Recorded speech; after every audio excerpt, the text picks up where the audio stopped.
Hello, welcome to my channel. I always see K-pop stans arguing about certain things that I don't think we should even be having a discussion about because these are straight up facts and there's no point in denying them any longer. So, in this video, I'm gonna tell you some straight up facts that I think you should just accept and move on with your life. Let's go. No, noise music isn't ruining K-pop.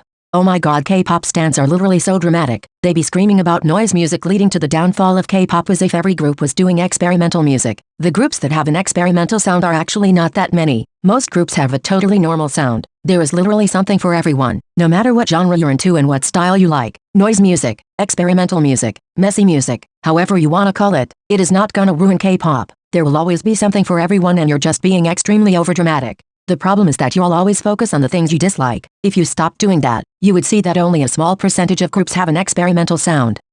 Sujin was never essential to Idol. Okay, listen, one thing is loving Sujin, wishing her to come back and acknowledging that she was amazingly talented and was definitely an important part of the group. But let's stop acting as if she was fundamental to the group, which she wasn't, and you know that. She had a very good stage presence, but you have Sujin for that. She was a very good dancer, but Idol still has Uki and Sujin for the dancing. She had a very beautiful voice, but you have Mian and Minnie as the main vocals. She was stunningly pretty, but then again you have Shua and Mian for the visuals. So if we strictly talk about talents and visuals, well, Idol definitely doesn't lack in those departments. Then Sujin was popular, but the other members never lacked in popularity either. She was definitely important as an individual, but she was never essential in the sense that even without her, Idol don't objectively lack anything. Will Idol ever be the same without Sujin? Probably not. At least not for me, considering she was literally one of my top favorite members. But Idol will do perfectly fine without her, and it's so annoying that some of you think otherwise.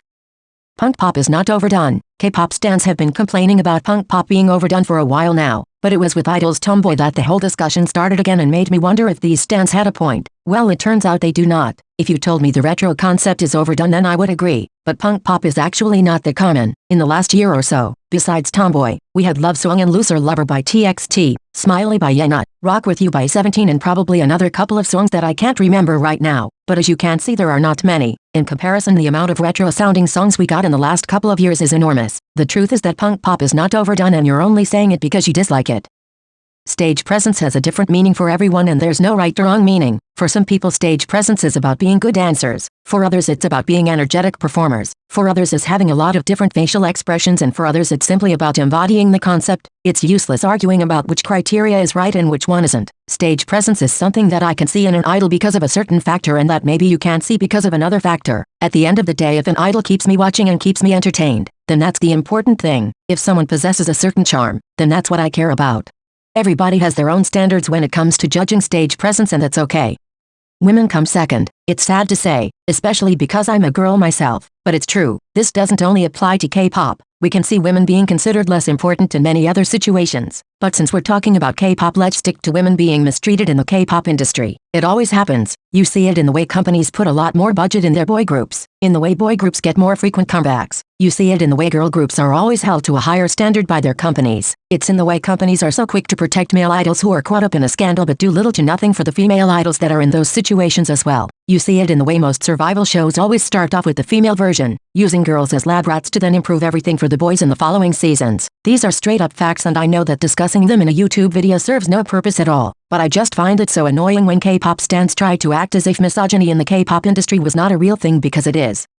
The definition of standing is different for everyone. It's funny to me how K-pop stans sometimes create unnecessary rules when it comes to standing a group. For example, you cannot call yourself a stan if you don't like all of their songs. You are not a real stan if you don't know at least all of the members' birthdays. You can only have one bias in each group. You can only have one ultimate group. Like, come on, this is just so stupid. Every person has a different definition of standing. Some people consider themselves stans of a group if they feel connected to the members. Others call themselves stans even if they only like the music but they don't even know all of the members' names, and it's okay. You do you. I personally call myself a stan of a group if I overall like their discography and if I vibe with the members. I tend to want to know the members' personalities and the dynamics in the group before standing, but that's just me. If you like someone's music but don't care about knowing their names, you're totally free of calling yourself a stan.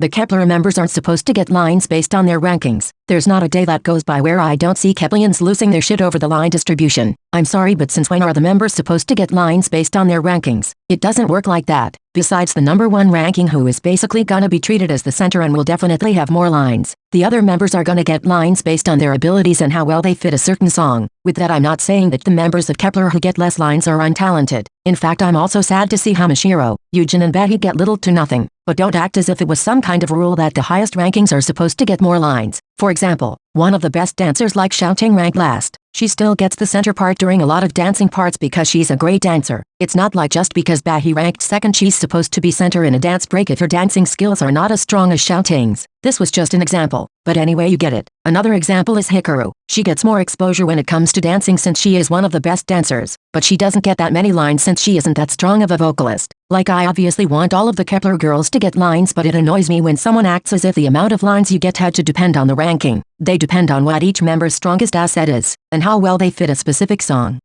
Weekly is gonna go downhill. I hate to say it because I love Weekly. I adore all of the girls and Choa is literally my daughter. But this is the sad truth. What the company is doing with them isn't doing them any favor. If they stick to this girl crush concept, I believe they're gonna fade into oblivion. The company is making them lose their unique colors and I don't think people are gonna care about them that much anymore. Weekly was so successful because of their refreshing image and sound, because of their incorporation of props into the choreographies. But now they have nothing that makes them stand out that much. Their newest comeback doesn't look unique. It doesn't sound unique. But on top of it all, my concern is that they will fail at building the Weekly sound. With their earlier releases they were building a sound and an image for them, something that made you go like, this is Weekly. But now it's starting to get lost and they will become just another girl group among the others and it's all their company's fault. Fuck IST.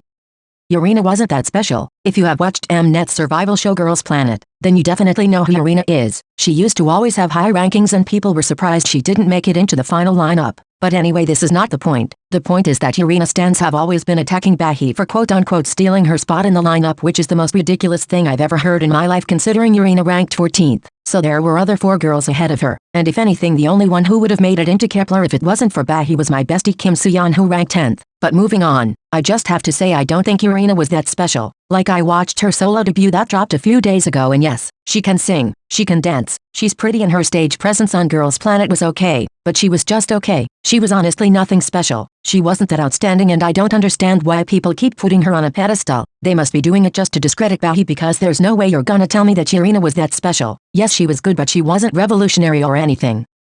Anyway, so this is it for today. These were my straight up facts that K-pop stans need to accept. You can disagree all you want, but these are kind of facts, so I don't know what to tell you. Anyway, if you enjoyed this video, please give it a like and subscribe to my channel. Thank you so much for watching. Bye.